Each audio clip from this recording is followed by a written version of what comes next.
नमस्कार. Indian mom in जपानमध्ये मी तुमचं आज मनापासून स्वागत करते.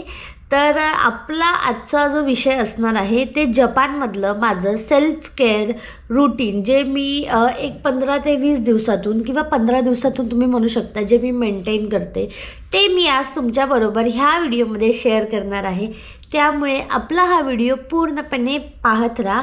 मी हा सध्या माझा आफ्टर लुक आहे, जो आफ्टर स्किन केअर आहे, जो मी मेंटेन केला आहे तो मी तुम्हाला आता सध्या इथे दिसत असेल. पण माझा बिफोर स्किन केअर रूटीन जो लुक असतो ना, आपला थोडासा डलनेस असतो स्किनवरती, पॅची असते थोडी स्किन, तर त्याच्यावरती आपल्याला काय करावं लागतं, तर त्या गोष्टी मी सगळ्या आपल्या ह्या आजच्या व्हिडिओमध्ये कवर करणार आहे. आणि आय होप तुम्हाला हा व्हिडिओ नक्की नक्की नक्की आवडेल.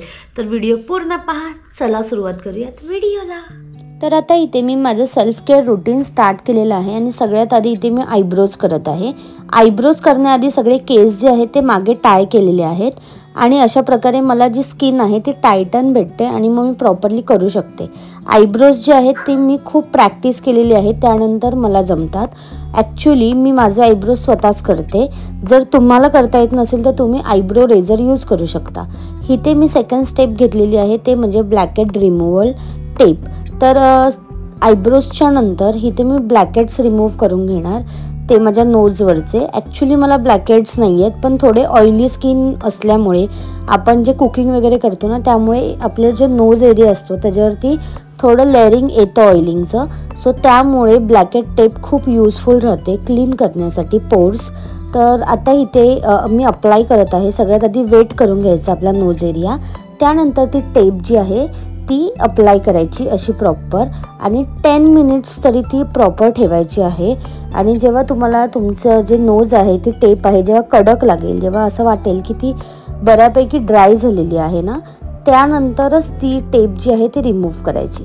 आता 10 मिनिट्स झालेले आहेत, तर वरच्या बाजूने नाही करायची आपल्याला उलट्या अपोजिट दिशेने ते रिमूव्ह करायचे आहे, जेणेकरून पोर्स जे आहेत ते प्रॉपर क्लीन होतील. आता इथे तुम्ही बघू शकता माझे जे पोर्स आहेत ते प्रॉपर मी इथे क्लीन केलेले आहेत. आणि आयब्रोज आणि नोज पोरिंग नंतर आता माझी नेक्स्ट स्टेप आहे, आधी पूर्ण वेट टिश्यूने जो आपला फेस एरिया जो आहे ना तो क्लीन करून घ्यायचा. वेट टिश्यूवरती मी ते रोज वॉटर जे आहे ते एका मी स्प्रे बॉटलमध्ये घेतलेलं होतं, तर ते मी वेट टिश्यूवरती स्प्रे करून पूर्ण जे एरिया आहे जिथे मी टेप अप्लाय केलेली ते क्लीन करून घेतलेलं आहे. त्यानंतर फेस क्लीन केला. आणि आता आपली जी नेक्स्ट स्टेप आहे ती म्हणजे जेल ॲप्लिकेशन. जेल ॲप्लिकेशन ह्यासाठी की आता आपण जे आयब्रोज केलेले आहेत आणि नोज टेप केलेलं आहे त्याच्यामुळे आपले पोर्स जे आहेत ते ओपन झालेले आहेत, आणि ते पोर्स जे आहेत त्याच्यामध्ये कुठल्याही प्रकारचं डर्ट जाऊ नये आणि ते प्रॉपरली क्लीन व्हावेत आणि मॉइश्चर राहावेत, ह्यासाठी gel application. After gel application 5 मिनटं थांबायचं, स्किन थोडी सॉफ्टन होऊन द्यायची. त्यानंतर इथे मी 4th स्टेप यूज केलेली आहे, ते म्हणजे फेस रेझर. फेस रेझर जे आहे ना ते आता भारतामध्ये देखील इझिली अवेलेबल होतं दुकानांमध्ये किंवा ऑनलाईन. तर इथे तुम्हाला ना वुमन फेस रेझरच यूज करायचं आहे, जेणेकरून तुमची जी फेस ग्रोथ आहे ती व्यवस्थित येईल, हार्ड येणार नाही. आणि इथे मी चीन एरिया आणि चिक एरियावरती जे फेस रेझर आहे ते यूज केलेलं आहे. फेस रेझर ह्यासाठी यूज करायचं की जी आपण डेली यूजमध्ये जी आपली स्किन टॅन होते आणि आपण कुठल्याही प्रकारचं बीबी क्रीम किंवा मॉइश्चरायझर अप्लाय करतो ना, तर त्याच्यामुळे ना जर आपल्या हेअर असतील ना फेसवरती तर ते प्रॉपरली सेट होत नाही कुठलंही प्रोडक्ट. ते एक रिझन आहे फेस रेझर करण्याचं. आता तुम्ही इथे माझी स्किन बघू शकता की ती प्रॉपरली ग्लोईंग दिसत होती फक्त फेस रेझिंग करून. त्यानंतर नेक्स्ट स्टेप होती ते म्हणजे फेस मिस्ट. इथे 550 ला डायसोस म्हणून एक शॉप आहे, तिथे इथे फेस मिस्ट भेटतात. तर तुम्ही जर करत असाल हे फेस मिस्ट म्हणजे काय, तर हे कधी ऐकलं नाही, तर हे काय असतं, एक मशीन असते. जे आता ही जी मशीन आहे ना ही सेलवरची आहे, काही मशीन USB चार्जरवरती देखील असतात. तर हे तुम्हाला ऑनलाईन इझिली अवेलेबल होईल. हे आपल्याला मदत करतं आपल्या फेसवरती स्टीमिंग करण्यासाठी आणि पोर्स ओपन करण्यासाठी आणि ब्लड सर्क्युलेशनसाठी खूप चांगलं आहे हे जे प्रॉडक्ट आहे, माझ्या एक्सपिरियन्सनी मी सांगते. आणि ह्याच्यामध्ये तुम्ही कुठल्याही प्रकारचं सिरम, ऑइल किंवा रोज वॉटर अप्लाय करू शकता आणि त्याचं मिस्ट तुम्ही तुमच्या फेसवर घेऊ शकता. आता इथे जेव्हा माझी फेस मिस्ट ही स्टेप झाल्यानंतर आता मी इथे जी माझ्याकडे फेशियल किट आहे मामाअर्थचं उपटनचं, तर त्याच्यामधली मी जी मसाज क्रीम आहे ना आणि ग्लोईंग स्किन क्रीम म्हणून एक प्रोडक्ट आहे ह्या फेशियल किटमध्ये, तर ते मला खूप जास्त सूट झालेलं आहे. त्यामुळे आफ्टर मिस्ट मी हे प्रोडक्ट अप्लाय करते. अराउंड 10-15 मिनिट्स मी प्रॉपर असा मसाज करते आणि तो मसाज मी अपवर्ड डायरेक्शनमध्ये करते, इनवर्ड डायरेक्शनमध्ये किंवा डाऊनवर्ड डायरेक्शनमध्ये करत नाही आहे. त्याचं रिझन हे की अपवर्ड डायरेक्शनमध्ये करतो ना आपण, तेव्हा आपली स्किन जी आहे ती लटकत नाही. जेव्हा आफ्टर 40s वगैरे आपली स्किन टायटन राहते आणि प्रॉपर ग्लोईंग राहते. आता तुम्ही बघू शकता इथे जे आहे मसाज जे आहे ते करून माझी जी स्किन आहे ती बऱ्यापैकी आता तुकतुकीत आणि अशी थोडी ग्लोईंग दिसू लागलेली आहे. त्याचं रिझनच हे आहे की जेव्हा आपण मिस्ट किंवा स्टीम जेव्हा आपण घेतो ना, त्यानंतर जर आपण क्रीम ॲप्लिकेशन जर आपल्या फेसवरती करतो आणि बऱ्यापैकी छान मसाज करतो, त्यानंतर आपली जी स्किन आहे ती मस्तपैकी अशी ग्लोईंग होते आणि त्या स्किनलासुद्धा एक रिलॅक्सेशन भेटतं.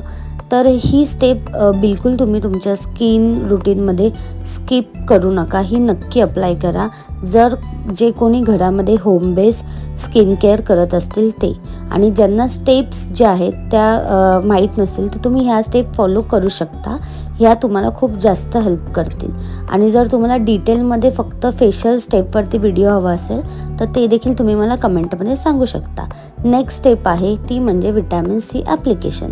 विटॅमिन सी ॲप्लिकेशन तुम्ही तुमच्या स्किन मिल्क बरोबर किंवा BB क्रीम किंवा SPF बरोबर अप्लाय करू शकता. तर आता ही माझ्याकडे SPF आहे, त्या SPFमध्ये मी 2 ड्रॉप विटॅमिन सी चं जे सिरम आहे ते अप्लाय करत आहे. तुम्ही बघू शकता मी जे अप्लाय करते ना त्याची जी पद्धत आहे ना ती डॅब करून आहे. कुठल्याही प्रकारचं रबिंग मी तुम्हाला अप्लाय नाही करायची, डॅब करायची आहे. कारण विटॅमिन सी किंवा SPF जे आहे ना ते तुम्हाला कायम डॅबिंग करून अप्लाय करायचं असतं, कारण ते तुमच्या फेसवरती एक प्रोटेक्शन लेअर क्रिएट करतं आणि त्यानंतर तुम्ही बाहेर आउटडोर जाण्यासाठी एकदम सेफ असता तुमच्या स्किनला घेऊन. तर हे सगळे जे स्टेप्स आहेत ना ह्या तुम्ही नक्की फॉलो करा. आणि ही जी स्टेप आहे ना विटॅमिन सीची, ही तुम्ही तुमच्या डेलीमध्ये घेऊ शकता. त्याच्याने तुमची स्किन जी आहे ती बऱ्यापैकी छान अशी मेंटेन राहील. आणि ही मी आज स्किन केअरमध्ये इन्क्लूड करते. त्याचं रिझन हे की आता सध्या मी आफ्टर स्किन केअर मला बाहेर देखील जायचं आहे, म्हणून मी ही स्टेप इन्क्लूड केलेली आहे. आता मी ते लिप मॉइश्चरायझर अप्लाय केलेलं आहे. स्किन केअरचा व्हिडिओ आवडला असेल, जे मी घरामध्ये 15 डेजमधून एकदा करते, जे माझं सेल्फ केअर आहे. म्हणजे इंडियामध्ये जेव्हा भारतात आपण होतो तेव्हा आपल्या इकडे कसं जागोजागी पार्लर असतात, इथे देखील असतात, पण कॉस्ट वाईज आणि सर्व्हिसेस थोड्या वेगळ्या असतात. त्यामुळे मग ते आपल्याला सूट होतीलच की नाही वगैरे ह्या शंकांमध्ये मग विचार केला चला आपणच काहीतरी स्किन केअर मेंटेन केलं पाहिजे. नाहीतर आपली स्किन जी आहे ना ती मग खूप लवकरच बोलतात ना ग्लोईंगनेस तिचा पूर्णपणे निघून जाईल. तरी बऱ्याच गोष्टी मला ॲड ऑन अजून करायच्या आहेत माझ्या स्किन केअरमध्ये. जसं माझे स्किन इश्यूज किंवा काही एज वाईज जसे काही आपल्या डेव्हलप होतात तसंच आपल्याला काही गोष्टी ॲड ऑन कराव्या लागतात आपल्या स्किन केअरमध्ये. तर मी माझ्या स्किन केअरमध्ये काय मेंटेन करते हे मी तुम्हाला सांगितलं आणि कशा प्रकारे 15 डेजमधून एकदा माझं सेल्फ केअर करते. तर ते माझं आजचं सेल्फ केअर रुटीन मी तुमच्याबरोबर शेअर केलं. आय होप तुम्हाला माझं हे सेल्फ केअर रुटीन आवडलं असेल. आणि जर तुम्हाला काही क्वेश्चन्स असतील किंवा तुम्हाला काही सजेशन्स द्यायचे असतील तर ते तुम्ही मला कमेंटमध्ये मला सांगा आणि आपण नक्की त्याच्यावरती काम करू. आणि कसं वाटलं तुम्हाला माझं जपानमधील सेल्फ केअर रुटीन? प्रत्येकाचं एक सेल्फ केअर रुटीन असतं. काही लोक पार्लरमध्ये जाऊन करतात, काही लोक स्वतःचं स्वतः घरी करतात. तर घरातलं home base skin care routine करण्याचा मी माझ्याकडे प्रयत्न करते, कारण मला प्रत्येक जागेचं सूट होईलच असं नाही आहे. प्रत्येकाची स्किन वेगळी असते, स्किन टाईप वेगळा असतो. आता माझा कसं आहे, जेव्हा मी भारतात होती ना तेव्हा माझी कॉम्बिनेशन स्किन होती, कधी ऑइली असायची कधी ड्राय. पण इथे आली आहे ना तशी कंटिन्यू माझी स्किन ड्रायच आहे आणि ड्रायनेसमुळे ना खूप जास्त ना मला असं पॅची वाटायला लागली आहे स्किन. तर तो जो पॅचीनेस आहे तो कमी करण्यासाठी म्हणून का होईना मला माझं स्किन केअर रुटीन मेंटेन करावं असं वाटलं. तर त्यामुळे आय होप तुम्हाला हा व्हिडिओ मी शूट केला आहे आज तुमच्यासाठी.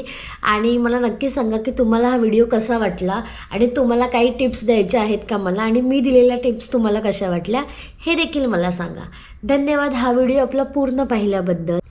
Thank you for watching Indian mom in Japan.